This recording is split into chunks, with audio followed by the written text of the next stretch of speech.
Welcome back to all the wonderful Aptera investors, my fellow Aptera reservation holders, and our Aptera curious friends. If you are planning on reserving an Aptera, please consider using my link below to save $30 on your reservation. In this video, I'm going to recap the 19th week of Aptera's Accelerator Program. My numbers are based on the June 9th, 11:15 a.m. update. Nothing I say in this video should be considered investment advice. I am not an accountant or a financial advisor. Please do your own research before investing, and investing, especially in a pre-production startup company, is very risky. Before we get into the facts and figures, Aptera released some breaking news on the Accelerator Program. They will be temporarily closing the Accelerator Program to provide accurate numbers on their mandatory SEC filing on their crowdfunding efforts.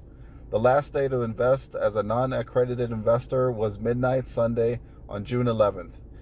They did not say when they would reopen the Accelerator Program, but if you are an accredited investor, you still can invest directly on Aptera's website.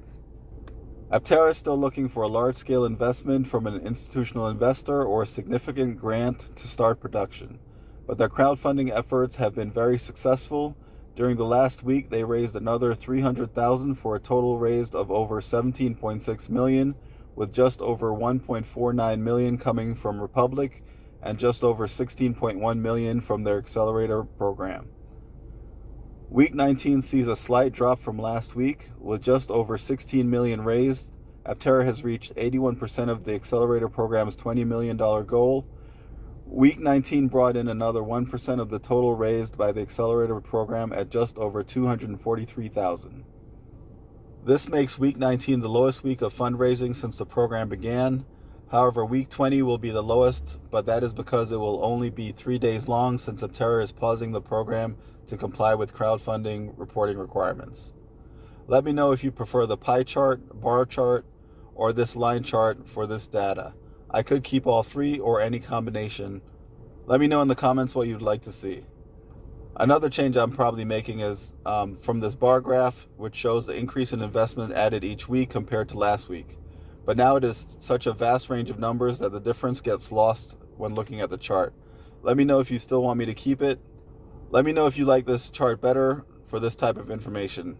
I might have to split the chart into two sections to keep it legible, or just delete any weeks that don't have any change in investment. As would be expected, besides the new investments for week 19, the most was added by week 18 with just over 52,000 added.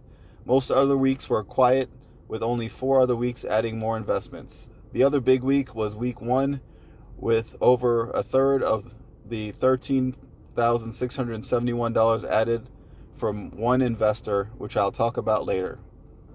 This pie graph shows the cumulative amount raised by each week's group of investors. Week 19 of investors only makes up about 1% of the money raised so far, and I'm not expecting to see this number increase much next week.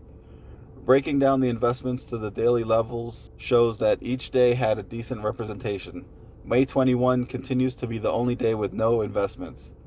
Zooming in on the last 2 months, week 19 did not have any significantly large days.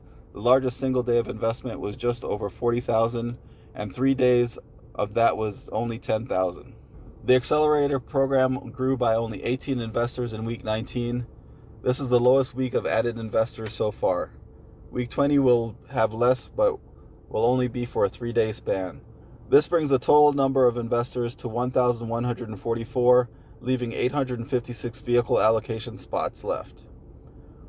Looking at investors added per day shows that only one investor was added for 4 of the 7 days, and the maxed out of 3 new investors. But if you recall, the largest day of investment was on June 2nd, and this is due to that person making a large investment of $43,470. Week 19 saw less new Aptera investors versus prior investors. There were only 8 new investors added versus 12 prior investors. This maintained last week's split of 40% new investors versus 60% prior investors, with a total of 683 new investors and 461 prior investors. The percentage raised by new investors also stayed at 42% since each group invested about the same amount. At this time, prior investors have added about $9.29 million compared to the $6.83 million added by new investors. The week 19 average invested per person has been boosted by the low number of total investors added and a single investor adding over $40,000. That investment makes it the sixth highest average week and boosted the program's average over $13,300 per person, well over the $10,000 minimum required to be part of the program. For the third week in a row, WG of Oklahoma continues to be the only investor in the top 15 new investors or top 15 vehicle spots to add to their investments at this time. They are still number 2 in new investors to the Accelerator program, but are now within less than 36,000 of the number 1 spot. WG added $5,271 to their investment last week, which gave them a huge boost in their position on the vehicle charts. They jumped 2 whole spots to go from 9 last week to spot number 7. Will their $21 lead on JP in the number 8 vehicle spot hold out? Tune in next week to find out. Thanks again for watching. Please subscribe, comment, hit the notification bell, like and share to help our channel grow. And below you'll find links to our website, Evolv-Electric.org, our Twitter and Instagram